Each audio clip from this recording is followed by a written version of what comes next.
really had no idea how to build a consulting business. I didn't have a consulting background. I wasn't really sure how to position myself. I had seen some people call themselves a fractional CMO, but it was a very long journey after that conversation to get to where I am today and to really develop my positioning and understand what people were looking for. I had approached my full-time job, my boss, and I said, what would it look like if I dropped down to half-time, consulted for you on a fractional basis? What I would like to do with the money saved is invest it in this other marketing channel. It was a win-win. I got to drop down to half-time. I could spend that time building my consulting business. I loved marketing and helping these startups grow, but I needed more. I'm somebody who likes to be very busy, somebody who likes to try a lot of new things. And in growth marketing, particularly, the more brands that you work with, the better you are as a growth marketer because you start to recognize these patterns. Hi, everyone. Welcome to another episode of the Power of Why podcast. My name is Naomi Haile, and today I am here with the incredible Angela Frank. Angela, how are you doing today? Naomi, I'm doing so great. Thank you so much for having me. I'm excited to chat. I'm so excited to delve deeper into your story and how you got to where you are today. And so for the audience, Angela Frank is a fractional CMO, a growth marketing advisor, podcast host, among many other titles, and has a track record of generating over $60 million in revenue for startups and scaling brands. She's the founder of The Growth Directive, a marketing consultancy that helps founders build clear, sustainable marketing strategies that support long-term growth. Angela also helps experienced operators and marketers turn their expertise into structured, profitable consulting practices. And her work focuses on moving people from ad hoc services to systematized consulting businesses with clear positioning, offers, and repeatable growth systems, which is so perfect for everyone who's listening. Angela is an award-winning author of Your Marketing Ecosystem, How Brands Can Market Less and Sell More. She also hosts the Growth Pod, which I was just on. We just recorded back to back, where she shares with her guests practical insights on marketing strategy, consulting, and building businesses. So Angela, it's so great to have you here. I'm really excited for this conversation. I'd love for you to start by sharing more about your origin story and sort of how you grew up. Were you a child that was really encouraged to color outside of the lines or stay within them? So I grew up in a very small town in northern Minnesota, and I've always been very type A, very achievement oriented, always wanting to go out and do more things, learn things, participate in all of the activities. And of course, I set a very high bar of excellence for myself. So growing up, I'd say like the hallmark of my tween and teen years was that I was very involved in science fair, and I would do it every year with an experiment. And I even competed on a national level, winning a silver award at the Olympics of science fairs, which is incredibly nerdy. But just to give you a little bit of an insight about who I was and the kind of things that I cared about as a child, and everything was geared toward going to college, having a successful career. Neither of my parents had a 4-year college degree, so I was a first-generation college student, and so I was really driven to be successful in my career. And I've taken a very twist and turn route to where I am today. Yeah, no, that's great. And I can definitely see that excellence is at the heart of how you operate and how you move. And for anyone who follows you online, it is evident, Angela. I'm curious. So with your origin story, how did you get into the work that you do today, into starting your business? I know that you first started with your Etsy. You were an Etsy shop owner. You launched your consulting business, really working with brands to help grow their platform. So can you bring us back to that time? Why did you start an Etsy shop? What stage of life were you in? And how has that really contributed to really cutting your teeth in the business world and scaling to where you are today? Yeah. So it actually starts in childhood. I was always experimenting with things, coming up with these little schemes to charge my parents a nickel. My sister and I would put on plays, and we'd say, you guys got to come, and you have to pay admission, of course, because we put a lot of time and effort into this. And they would always play along. My mom was a single mom, and so we always looked for opportunities. And one of those things growing up for us was participating in craft shows. So she would create like these cute little aprons with prints on it that kids could use like when they're doing their arts and crafts. And we would try out different things at craft fairs. I would make and sell little beaded earrings where you just get like a little metal post and put the beads on. I would sell those for a few dollars. And so all of that led up to me starting my first Etsy business when I was a sophomore in college. I really just wanted to make some extra cash. I really liked the idea of going into a business online. It wasn't really something that people did. Like now people understand what an online business owner is. But back then it was like just on the cusp of people who were finding success. And I wanted to see what that was all about. My first Etsy shop was not very successful. I sold scarves and things that I had eventually evolved into selling at craft fairs, but it didn't really translate to like a global marketplace that well. So I shut down my Etsy shop, went to school. My boyfriend at the time ended up joining the military, which was incredibly traumatic and uprooted my whole life. We ended up moving to Hawaii and then California, and we were moving every few months to a year. And so at that point, I really needed to see how I could make money while my life was being uprooted every, 6 to 12 months. And so that's when I reopened my Etsy shop. That was a lot of fun. I dabbled in a lot of different things with the shop. Eventually, during the COVID pandemic, I did incredibly well. I hit a $54,000 revenue month, and I was like, wow, this is great. At the same time, you have this great revenue month and you realize margins are not so good. So at the end of the year, when we're doing our taxes, out of that 54,000, I took home half or less. And then of course, like the revenue of the year, margins in e-commerce are not that good.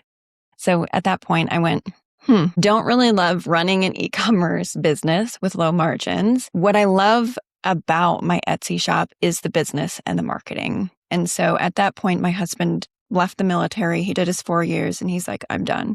And so I was able to pursue more of a traditional career. I had a few jobs in corporate as a marketing director, as a head of growth, and I really loved what I did. But coming from that entrepreneurial background, I would get bored, like working with somebody, getting these amazing outcomes for them. But then it just got to this point where once all of that foundational work was done within 6 to 12 months, there wasn't much more for me to do other than continue to, experiment and improve their growth, which was not a full-time job. And so at that point, really had no idea how to build a consulting business. I didn't have a consulting background. I wasn't really sure how to position myself. I had seen some people call themselves a fractional CMO. I'm like, okay, maybe that's what I should call myself. But it was a very long journey after that conversation to get to where I am today and to really develop my positioning and understand what people were looking for. So I had approached my full-time job, my boss, and I said, what would it look like if I dropped down to half-time, consulted for you on a fractional basis? And what I would like to do with the money saved is invest it in this other marketing channel. And so it was a win-win. I got to drop down to half-time. I could spend that time building my consulting business, and they got to win because they were a scrappy startup team and they could use that money more efficiently. And so this is a lot of twists. Angela, this is so brilliant. I love that you did this. And what year was this? This was in 2021, and I went full-time in my business in 2022. Brilliant. Okay, keep going. I know I interrupted you. That's okay. I was just going to say it was a very convoluted route to get here. But at the end of the day, I loved marketing and helping these startups grow. But I needed more. I'm somebody who likes to be very busy, somebody who likes to try a lot of new things. And in growth marketing, particularly, the more brands that you work with, the better you are as a growth marketer because you start to recognize these patterns. And so that's kind of the very long story about how we got to where I am today. And crazy because looking back on that and recounting all the steps that you took, I know there was many more, but you really demonstrated the moment that you went from having that employee mindset to more of an owner mindset. And I just love that you initiated that conversation. And it was just very practical. Like you were like, I'm not maximizing what I can do here. And instead of sitting idle, let me present a solution to this startup that could do something better and more effective. And let me be the one to own that. That's fantastic. Yeah. I love how you phrase that. I'm going to take that. You recently, like the way that we met on Threads, which I love the platform. I love how conversational it is, and just it's a very supportive community. Well, I found the supportive community side of it. And you've been talking a lot about how to actually build your own consulting business. And so that's the content that I found you on. And you talk about how consultants can triple their corporate salary while working less. And so what happened after you presented that to your employer? Yes. What happened subsequently, and how did you really spin that to continue to grow that model? So I was very lucky with that employer because they were very familiar with fractional support already. So the conversation actually went very well because they were so familiar with contract work and fractional support already. Taking that transition out of that full-time role, I really had no idea how to build a consulting business. I didn't have a consulting background. I wasn't really sure how to position myself. I had seen some people call themselves a fractional CMO. I'm like, okay, maybe that's what I should call myself. But it was a very long journey after that conversation to get to where I am today and to really develop my positioning and understand what people were looking for. So I had that quick win, but everything else was like very like slogging through the mud, trying to figure it out step by step. And I got to a point where things eventually felt very stable. And then you realize, okay, I've solved the problem of getting clients, but now I'm so busy with clients. How do I manage building the business, continuing to bring that demand in while creating exceptional outcomes for clients? And so that's where like that systematization and the ops part comes in. So after you basically freed up more than half of your time, like if you are willing to work more than like 60 hours a week, after you freed up that time and started experimenting, what happened? And how soon did you go in and find other clients that you could replicate a similar model with? Yeah. It took about 3 months from that time that I left to signing my first client. During that, well, my first client outside of my role, my first new client. During that time, I was doing basically a positioning exercise. So I initially thought there is a really real market working with service providers. And because my client, my first role was with a B2B service client, I'm like, okay, I'll just work with more brands like them, startups in the B2B service space. What I found is that is too broad for people to really resonate with that positioning and how I could actually help them as a consultant. So I would created a lead magnet, tried to have some conversations on LinkedIn, but nobody was really taking that bait. And so I said, okay, let me take a step back and see, is there a way that I can be more niche? And so I had looked at the work that I had done previously, and some of the work that I had done in-house as a marketer was for a financial advisor. And I knew from that role that financial advisors have a very antiquated marketing strategy. They're bogged down by a ton of legal and regulatory compliance. And so a lot of what they're doing is not effective because they're just bogged down with so much red tape and legal. And so I thought if I could come in and present, a marketing strategy that was compliant, rooted in growth marketing, and could help them get more clients, that would be a high ticket market. I would be solving a real need. And I felt like that could have some product market fit. So I started marketing on LinkedIn, doing more outbound, and I was able to book some initial sales calls with financial advisors. But in those calls, I found out that there was a lot of fear around going outside of their broker for marketing. And in many cases, their agreements were that they couldn't really go out of their their broker, meaning the person who writes their policies and underwrites their insurance and things. And so even though they were really hungry for the solution that I had to offer, there was this real block, and it wasn't something that I wanted to spend years trying to overcome, this broker advisor relationship. Yeah. And so I took another step back.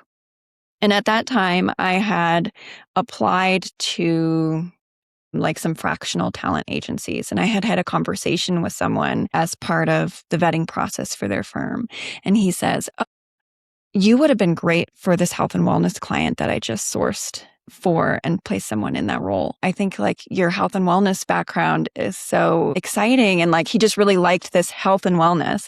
And it was like I was hit on the face. I'm like, oh my God, why wouldn't I niche into health and wellness? And while that still felt pretty broad, coming from the B2B service provider niche that I felt was too broad, it ended up working because there are a lot of health and wellness companies that identify within that niche. And it was just niche enough for them to then bring me consistent business. And the nice thing about being a consultant is you can work on a low volume, high ticket. So at any given time, I have 2 to 3 high ticket fractional clients. And then occasionally I'll supplement with project-based work, my power hours, or my advisory work. And so for your fractional work, how did it look similar to what you were doing with your first employer? How in the weeds are you? Were you managing their team, or were they at a stage in their business where they didn't necessarily have a team and you were the one coming in and helping them set what the strategy would look like and what their approach would be for their marketing efforts? Yeah. So I work with startups kind of up to the $20 million mark. So they could have a team or they could not. The way that I structure my fractional engagements is based on the work that I was doing in corporate and just kind of how I would come in, create that strategy, implement the wins, implement the strategy. At the 6-month mark, you're pretty much at that refined stage.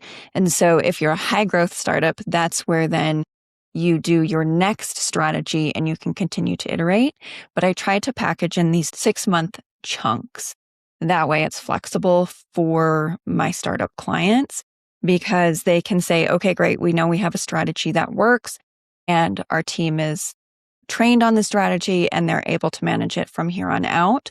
Or they can say, great, now we want to go out and raise a round next year. So we need to get these other metrics in place and we can start the whole process over. And so what that looks like in practice is the first 30 days is discovery. I'm looking at all of their data, identifying any issues in their reporting and just kind of like structural things that need to be fixed. I'm also creating the strategy based on performance and based on my insights as a growth marketer. At the end of the 30 days, I present that strategy, we align.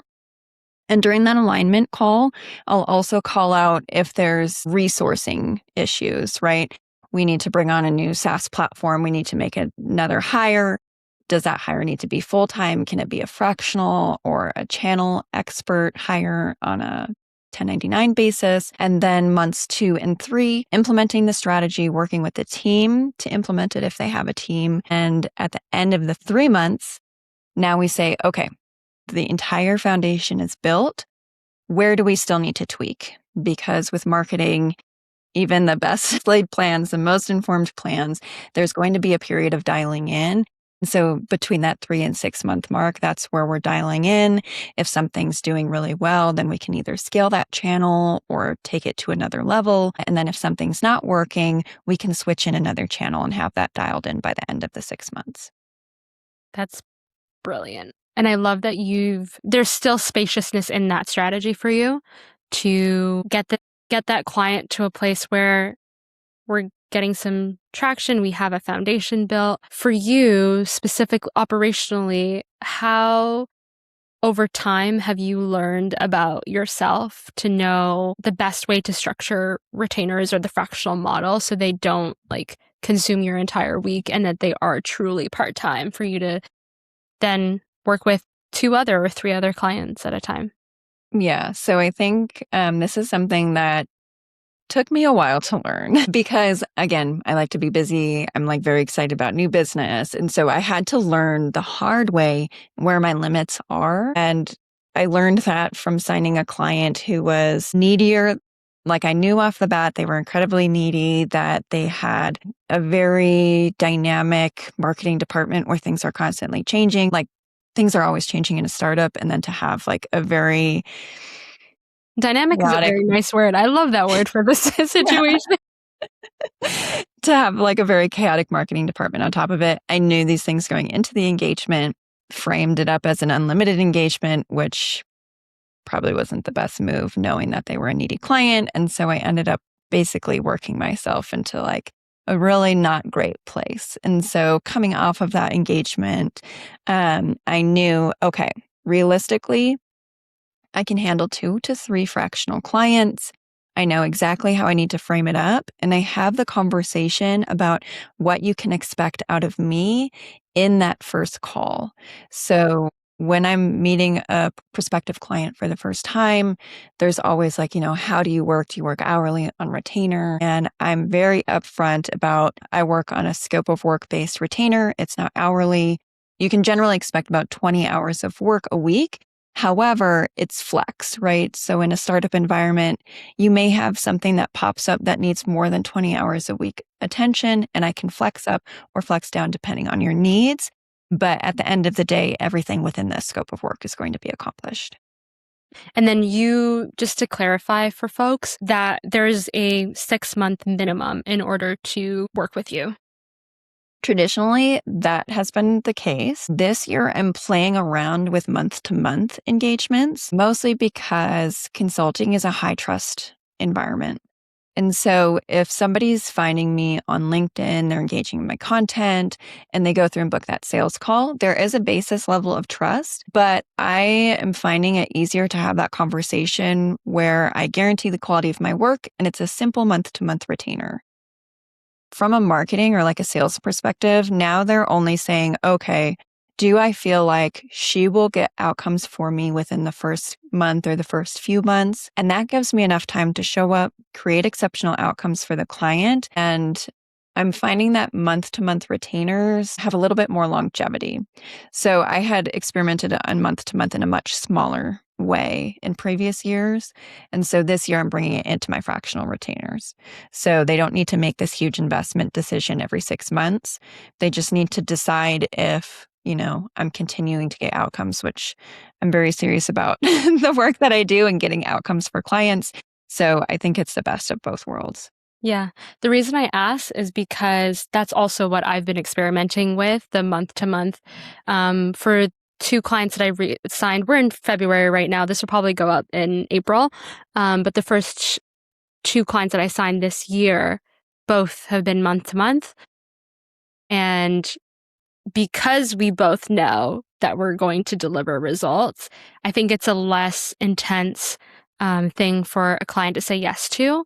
And then once they see, okay, no, this person is serious, you don't have to overcome such a big hill to start working with them, Yeah. And I find too, working with startups, there is a lot that is changing in their environment. Like maybe they expected to close a round and funding fell through. Maybe, something hit their economics and they need to downsize the team. And so the month-to-month engagement also honors like where they are in their stage of business. And I love startups. I find it so exciting to work with them. And so I just took a look at, are my engagements startup friendly and how can I continue to serve my clients better? And sometimes that does mean, restructuring the nature of your engagements. The reason I was doing the 6-month engagement is because I wanted to make sure that that strategy at work I was doing on the front end, which in my opinion is the most valuable part of the engagement, was like I was fully getting enough like compensation for that. But I just realized that that's flawed thinking, right? Like if you get in, you create a great strategy, they're going to enjoy working with you. It'll pay off instead of going into the engagement like, oh, maybe they're going to try and rip me off. And I needed to do a little bit of internal work around how I'm showing up and serving clients. Yeah, that's such a good point. The other thing that I think it also offers is a chemistry period for you both. I think that client that you mentioned earlier, where you knew you were walking into something dynamic or chaotic, but this also gives you some room to see, are they ideal? Like, do we have a good working relationship without feeling like I need to sign up for something so large when we are just getting to know each other? And so I think there's a lot of reasons why the month to month can work, and people should explore that who are listening. Yeah, I agree. And it's so funny that you bring that up because that was one of the catalyst factors into the month to month, because I felt that I had committed to fulfill that contract with the client. And so I did. And then when they asked me to renew, I politely backed out. But with the month to month, I could have said, like, we either need to restructure this or I'm going to politely have to step back. You'd mentioned capacity earlier and really finding out the hard way what your schedule needed to look like, how many clients you could comfortably serve at a time. And so I like that you mentioned that you have other, like you mentioned the power hour and other ways that you supplement. How many years in did capacity become a bottleneck for you? And then what was the first lever that you pulled to make it make sense for the priorities that you have in life? Like everything outside of your business, right? Was it to raise prices? Was it to like narrow your scope? Yeah, if you can share outside of changing and experimenting with the month to month, what else helped you make it work? Yeah. So there were a lot of inflection points that made me restructure the way that I was serving clients. The first capacity issue that you'll run into as a consultant if you're pricing hourly is that you run out of hours to sell in the day. So I signed a 30-hour a week client, and I'm like, okay, how do I now expand my income beyond just like a 30 to 40 hour a week situation? And so that's when I made the pivot into value-based pricing and changing from hourly to retainer. Once I did that, I needed to do a little exploration about like, how does a retainer look? What is it? How does it work in practice? And so I originally had my fractional retainers priced at $5,000, where I said I'd come in, I'd run your whole team, do your whole marketing strategy. It's a 6-month engagement. And as soon as I pitched that to a founder, the look on his face told me that was way too low to be priced at for that kind of work. And I lost that call, or like I lost that business. And so I had a very big pricing exploration after that, getting on calls, talking with people face to face, pitching over and over and over again until I finally got into a good spot with my retainers for my fractional retainers. At the same time, I was talking to some founders who were maybe in, the 7-figure range, maybe not quite like 5 million to 20 million, but, they hit their 7 figures. They need that growth support, but they couldn't support a fractional retainer. And so that's where I introduced my advisory package. It was informed by the conversations that I was already having, where people really liked what support I could provide, but they couldn't opt into the full service package. And so I played around with advisory. I got to a point where I have an option where you can meet with me weekly, or I will meet with one of your team members weekly and advise on growth strategy, or we can do it on a monthly cadence because people don't always need that high touch weekly.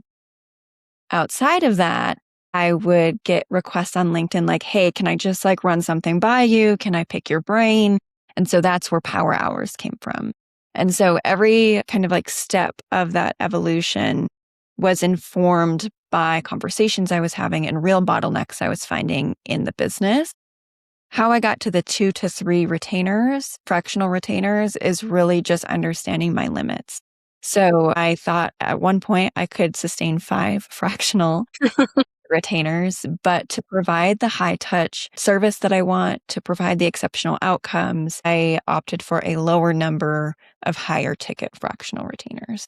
And, for those, and I highly encourage you to follow Angela on Threads and on LinkedIn, because she is very generous with, you're very generous with the information that you share. And you share a lot of different data points that you've gathered through, you can correct me if I'm wrong, but through conversation, but also just through studies that are out there around proper pricing for your work and the services that you offer. And you actually say that 5K is like it's a low ticket offer. How should people be thinking about pricing when it comes to marketing, ops, HR, like the different functions of a business, especially if they're going to take this leap from monetizing what they're doing in a corporate setting to doing it on their own? I'm a huge proponent of value-based pricing, which is a concept I've taken from Alan Weiss. He wrote a book called $1 Million Consulting. I followed him on LinkedIn and he is a little problematic. So before you purchase his book, maybe do a little bit of research into the type of person he was. But at the time of reading the book, I wasn't aware of like his political personal views. And so I got this great concept of value-based pricing, which is where you take a look at all of the value you'll be creating for a business. This is not only in terms of revenue generated, but in cost savings, which can be incredibly relevant to people who, are maybe in ops or HR. You are either making the workforce more productive, you are saving costs by restructuring the workforce, and you really look at the value that's being created. Once you say, okay, over like a 12-month period, here's the value that would be created for this client. For me, maybe I'm able to save them, $1 million. I may be able to save them $1 million in ad spend over the next year by making a more efficient growth strategy. And I anticipate that we would be able to generate $2 million more in revenue based on my experience working with previous clients and the opportunities that I see in kind of a preliminary audit. You can take that number, 3 million, and now you would price your services based on a value. And so a good spot to be is at like 10%, but you could also be you want the value you're creating to be either 10x, 20x, 100x higher than the amount that you're going to be charging on an annualized basis. So if we're taking that $3 million example and we say, okay, I'm going to take a 10x scenario. That means over the course of 12 months, your retainer would cost your client $300,000. That's on the very high end. I don't price it anywhere near that for a single client. I price more around the 20x, kind of like right in between. And so it's really just playing around with how you're positioning yourself with your clients, showing the value in terms of numbers that you could create for them, and then pricing your services accordingly. I love the way that you broke down the math. And I think for individuals who are first starting out and maybe, let's say they don't have that track record, in my mind, I'm like, you can probably pull that track record from your corporate job, because arguably the work that you're doing in your 9 to 5 is what you can then flip and position as what you are offering on a fractional basis. After you figured out this model, which I love, and you priced yourself in the middle of the 3 options that you just talked about, how has that really helped you when your sales cycles might be longer than like a traditional or another type of business? Very much, it's all about trust. It's about that judgment. It's about building that relationships. How has that really helped you when you do have longer sales cycles and you're having those conversations that may not lead to an immediate buying decision? Yes. So the goal of my sales conversations, I'll start with the goal of my sales conversations. When I get on a discovery call with a prospect, I'm trying to understand how urgent their need is in the course of the first call. So I almost take like a doctor approach. What's bothering you with your marketing? What have you done to try and fix it? And I just really try to understand what they're presenting as their problem. And I also want to understand their goals. So maybe you're not hitting your customer acquisition cost, your CAC targets. Why is that a problem? Are you trying to raise a round? Are you trying to have an exit? Are your investors unhappy with where you are? Really trying to find that big sore spot that made them book the call with me, because they usually say something symptom-based instead of what's the actual problem. And so based on that, I can understand how serious somebody is during the call. A lot of times in startups, people do come in with an urgent need and they need something fast. And so when that's the case, then we go through the rest of the sales process, which is like after the discovery call, it's a demo call is what I call it, but it's really just walking them through what this process would look like for them. I like to think of it as that first call, they talk all about themselves the whole time, and I really learn about them and ask questions. And then that next call, I talk about them the whole time and how this would look in their business. If somebody doesn't have an urgent need, then I like to think of it as a seed that's been planted that I can continue to water. So generally, they've connected with me on LinkedIn. I continue to make high value content. I use the content of our calls, maybe questions or issues that they were having, to make sure that that's incorporated into my content calendar so that I can stay top of mind and continue to show up as an expert. This framing of, that you're planting seeds and you're watering them over time is very helpful, I find, for consultants, particularly because things can take time to pay off. Mhm. And pricing on a high ticket, low volume basis also helps because I can continue to have sales conversations even when I'm fully booked, knowing that there's a good probability that they just needed to kind of have a warm up intro chat with me, and we may connect down the line when I have that availability. And so I have a small process for following up with people when things become available if I need it. But generally, my LinkedIn pipeline fills my availability. So if somebody lets me know days before the contract is ending or on the month to month, they need to give a 30 days head up, I can already have somebody in the pipeline ready to fill that spot. And so it's created a lot of security knowing this is my capacity. This is how I price my retainers. I have like the high touch option. It either is for you or it isn't. And in the meantime, I can continue to try and provide resources for people that are helpful and try to nurture through thought leadership as well. Yeah. And that's why it's so important, which I love that you touched on, that you, even if you're at your capacity and you're servicing as many clients as you can in that moment, that you don't stop marketing and you don't stop being visible and present, because it's always working. And when I was on your podcast, I talked about the importance of planting those seeds and just building those relationships consistently, because that also adds to people trusting you and seeing you as a credible person that they would want to work with. So on the money, as per usual. You mentioned a few things in your response around at the very beginning when you were talking about that first discovery call and then that demo call that you have where you're talking about them and how you could really support them. Is that tailored like presentation that you'll walk them through? How much work are you doing upfront before the contract has been signed?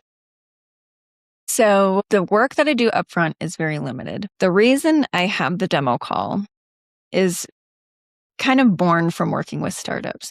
Typically, a founder will book a call with me and they will not bring their co-founder or some other important critical decision maker, even though in my email it says make sure all decision makers are on the call or aware of the investment. It's just going to happen.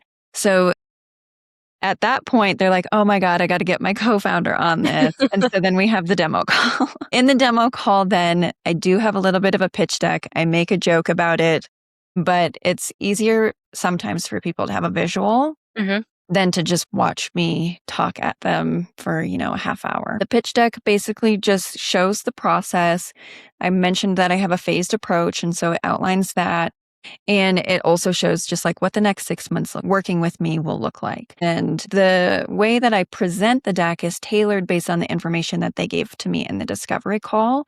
So I'll say like, oh, here's priority 1, 2, 3. Based on what you shared, here's how it would look for you. And so even though I have a process, I'm trying to show how it's tailored directly to them and to their experience. I don't change anything about the deck. I just change how I'm sharing it with them. For what I actually do that's custom would be the proposal. And I do proposals maybe a little bit different than is like traditional, where I only send a proposal if somebody has indicated that they do want to work with me and therefore there's a high probability that they will close. This is where I do a little bit of custom work. And by custom, I mean I take the call transcript and I put it in a GPT that I have trained on my proposal format and make sure it accurately reflects their current problem statement, the value to the client, and the objectives and outcomes that the client could expect to receive. And so that process takes me about a half hour to 45 minutes to fully get it right. Even though I am using an AI assisted process, I really like to make sure that it's just absolutely nailing what they've told me and the outcome and speaking to that big goal, that big painful goal that caused them to book that discovery call in the first place.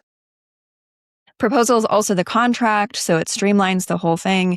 Not only are they reviewing the scope of work, the nature of the engagement, everything that I've proposed, but they also have the contract that they can review.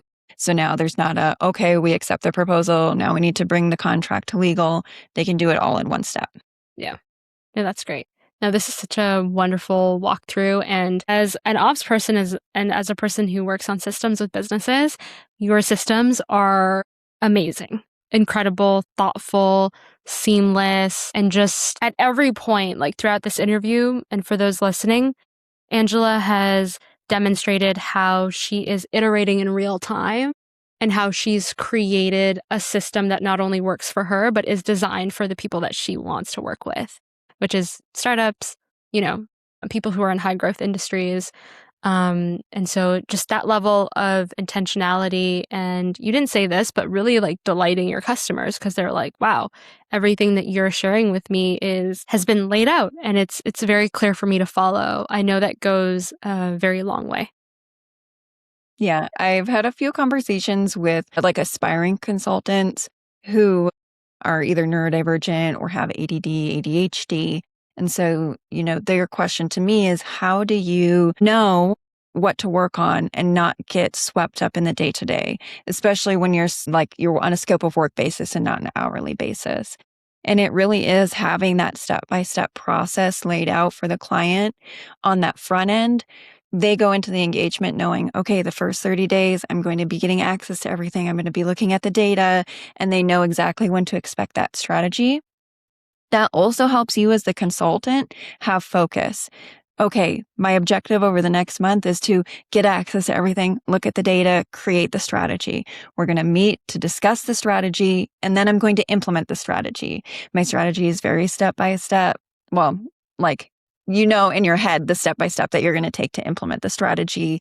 And so all you need to do is follow the process that you're laying out based on what's going to create outcomes for the client. And so that was something that I had to learn the hard way, but really being communicative, laying out that map on the front end for the client, they feel confident knowing what it's going to feel like working with you. Because, if you're a mess during the discovery call and you really don't know what to do or to talk about or how to present yourself, they're not going to feel like you really know your stuff. You mentioned on my podcast, the way that you show up and articulate your value is what determines how much people are willing to compensate you. It doesn't have anything to do with your personal worth, but it has everything to do with the way that you're presenting yourself. If you're just buttoned up and you know what you're going to be doing, that helps so much because now people aren't confused about your offer and having to do all of these mental gymnastics. Mm-hmm. Yeah. And before we wrap up, there was one thing that you shared on another episode when I was doing research on you, Angela, around being in that first call with a leader and they basically turned down the offer because it was priced so low. So I think actually that was in this episode. I've been consuming so much content. Sorry.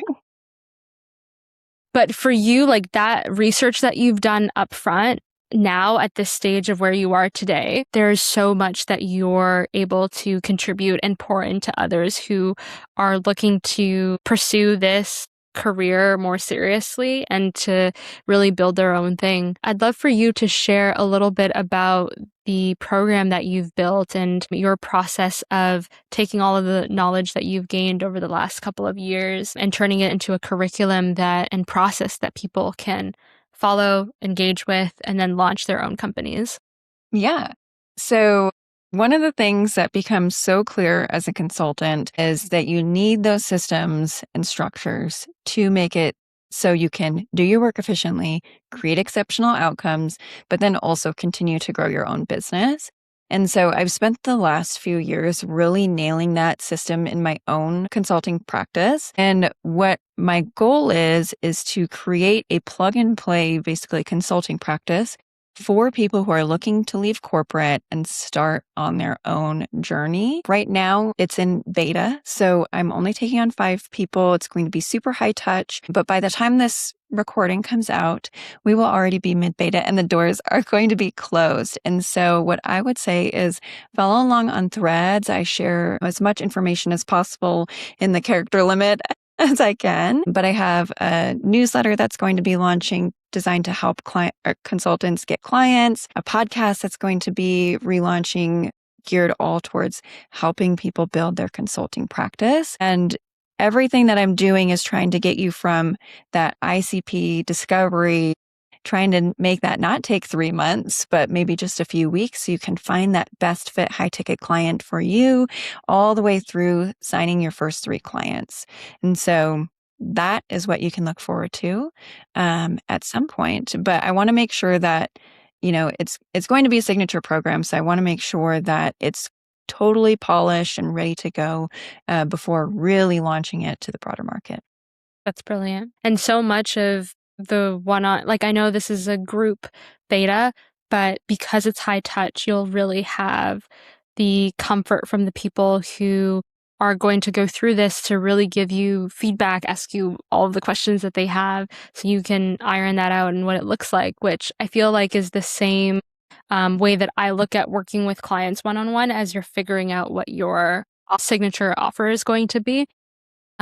And so you're on to an incredible journey ahead. And I'm sure that when this episode goes live, after you follow Angela, that she's going to open up more formally, and that if you are interested in developing more in this area, that you very much consider Angela. And so, Angela, thank you so much for being here on the Power of Why podcast. It was a pleasure to speak with you. And thank you to everyone who listened to this episode of the Power of Why podcast. We'll catch you in the next one.